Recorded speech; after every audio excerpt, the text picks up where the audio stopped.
Former half-term Alaska Governor Sarah Palin is not an official Republican Party spokesperson.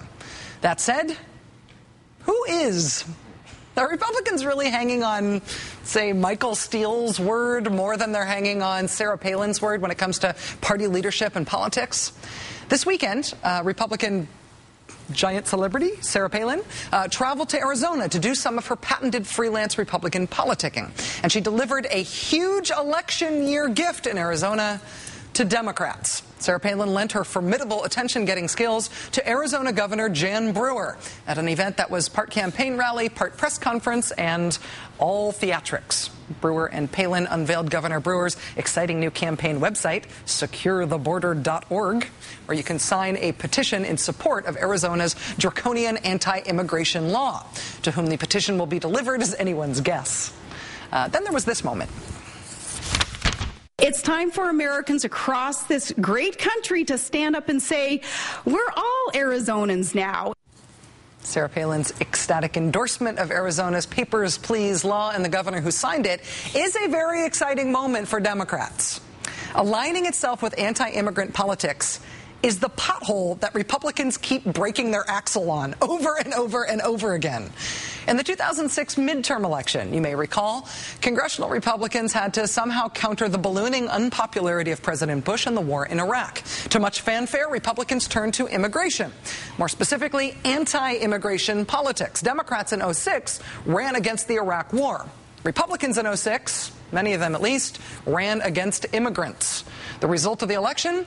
Democrats took back control of the House and the Senate for the first time in a dozen years. Then, of course, Republican fortunes reversed in 2008 with the historic election of anti-immigrant crusader President Tom Tancredo. President Tancredo's venerable success as a single-issue politician I'm sorry, that's not right. Terribly sorry for the confusion there. Actually, former Congressman Tom Tancredo, who has called immigrants a scourge, he actually did not become president. I forgot I woke up from that dream. In fact, Tom Tancredo withdrew from the race before the first caucus or primary even took place on the Republican side. He ended his one-issue campaign, and he threw his support behind Mitt Romney, saying that he didn't want to split the formidable anti-immigrant vote. He thought Mitt Romney had sufficiently anti-immigrant policy positions to win the presidency, and Tom Tancredo wanted to get out of the way. Mitt Romney, of course, went on to also not win the Republican nomination. David Leonhardt at the New York Times has done some good reporting on the historical failure of anti-immigrant politics on the national level. Republicans have been breaking their axle on this political pothole for a very long time. In the 1850s, quote, anti-immigrant forces seemed as if they might dominate the new Republican Party, but in the end, the calmer voices of Abraham Lincoln and William Seward won the day. 60 years later, a second wave of anti-immigrant politics roared to life, only to peter out with the election of Franklin Roosevelt. Running on an anti-immigrant platform in 2006 did not prevent the Republicans from losing control of the House and the Senate. It did not get Tom Tancredo nor Mitt Romney the Republican nomination in 2008. But gosh darn it, just because it keeps failing over and over and over again for 150 years doesn't mean some people won't keep insisting that it's a clear path to the win column. If 70% of the country supports the Arizona law, according to the latest polls, 70%. If the Obama administration sues Arizona, that's it for them. They're done. They're going to have to learn that the American people want action. Do you think the critical mass has been reached? I do, and I believe November is a pivotal election in this country. Right. You do, Lou? Really? What else do you think is pivotal? Really? You think the whole country is just going to go with the anti-immigrant thing, just like they have been? Really? Joining us now is Pennsylvania Governor Ed Rendell. Governor Rendell, thank you very much for joining us this evening. Good to have you here. Nice to be here. You hold statewide office now, obviously, in Pennsylvania. You also once served as chairman of the Democratic Party. Knowing national politics as you do, is my hypothesis right here that anti-immigrant politics don't really work at the national level? Oh, of course not. The only people who vote on anti-immigration politics are the people that are going to vote for the Republican Party anyway, no matter what they do. People in the middle who may generally agree with a law like the Arizona law, it's not the issue that's going to motivate them. But for immigrants, particularly for Latinos, since this bill was so pointedly targeting Latinos, they will vote on that issue. And they won't just vote on it in Arizona. They'll vote on it in Pennsylvania. They'll vote on it in Florida. They'll vote on it in Colorado. places all over the country, and that can be a disaster for Republican Senate candidates in the 2010 election. I think the Republicans are making a mistake, Rachel, because they think the economy's bad, unemployment's high, and people are really, in those circumstances, they're whipped up to sort of making immigrants a scapegoat. That might work in a few isolated congressional districts, but statewide, I would hate to be burdened with this if I'm a statewide candidate in any state that has any sort of a substantial Latino population.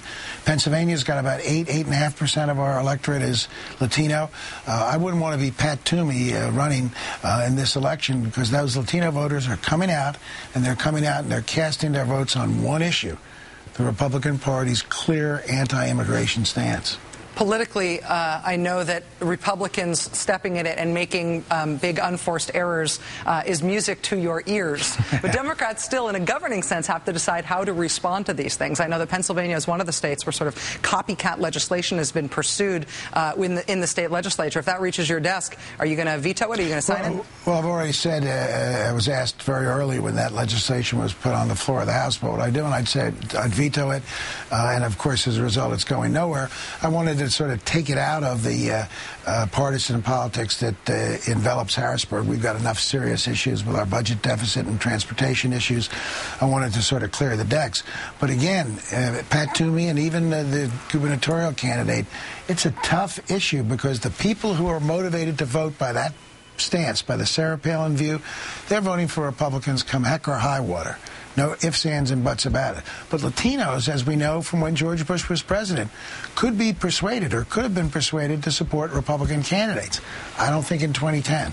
When I look ahead to the races tomorrow, obviously Pennsylvania Senate primary, one of the most closely watched races tomorrow. As you've alluded, Pat Toomey likely to be will be the Republican candidate. The race between Sestak and Specter tomorrow to decide who will be the Democratic candidate. I know you're a supporter of Senator Specter's. But when you look at the large picture tomorrow in terms of those primaries in Pennsylvania and in other states, is there a bellwether to watch for? I'm going to be watching for turnout to see about voter enthusiasm. What are you going to be watching for? Yeah, I think that's right. But the turnout has to be balanced. For example, there isn't much of a race in the Republican side for Senate in Pennsylvania, for senator or governor. The two candidates, the endorsed candidates, are overwhelming favorites. So you can't gauge what would be a turnout on the Republican side against the Specter-Sestak race, which has been just, has become the eye of the national attention. So but in states where there are equally vigorous primaries, I think your analysis is exactly correct. Look at which voters turn out to the greatest degree. That's a little bit of a bellwether. But also the bellwether on the generic congressional vote, I think, is an important bellwether. And in the last 2.5 weeks or so, 3 weeks, it's turned around dramatically for Democrats. And I think that's tracking the good economic news of the last 2 months. And I think if that economic news continues, I think people are going to be awfully surprised about how well Democrats are going to do, particularly if we stand up and talk about the fact that the stimulus has worked. There's no question it worked. In Pennsylvania, I got my report from my Department of Labor March 30th. There were 20,558 people working in jobs solely funded by stimulus dollars. Solely funded by stimulus dollars. And in my budget, $2.5 billion of the $28 billion, Rachel, is stimulus money. Without it, we would have had to lay off between another 20 to 25,000 jobs. So stimulus has saved or created 45,000 jobs in Pennsylvania for sure. And that's not even talking about the jobs back in the factories. Governor, the Democratic candidates right now are all fixed trying to figure out how they're going to run, not only for primaries but for November. If they have a choice between running on a definition of the Democratic record, as you just described, or defining the Republican position, making things not a referendum but a choice between two different distinct choices, which should they pick? They should pick the latter. Unfortunately, I think our record is terrific, but it has been spun so effectively by the Republicans and by a lot of the media that I don't think people appreciate yet, although appreciation for the stimulus is growing. Appreciation for health care grows literally a little bit each week when more and more news about health care reform comes out. But I think the Republicans have put themselves into such a corner with some of their extreme positions that I would first and foremost emphasize the choice, emphasize what people people are getting if they vote Republican. If you notice, the Republican brand has never been strong throughout this whole year. It's only been sort of anti-Democrat. Now, as the economy improves, we've had 2 pretty good job-producing months. As the economy improves, I think the Democratic brand will get a little bit better.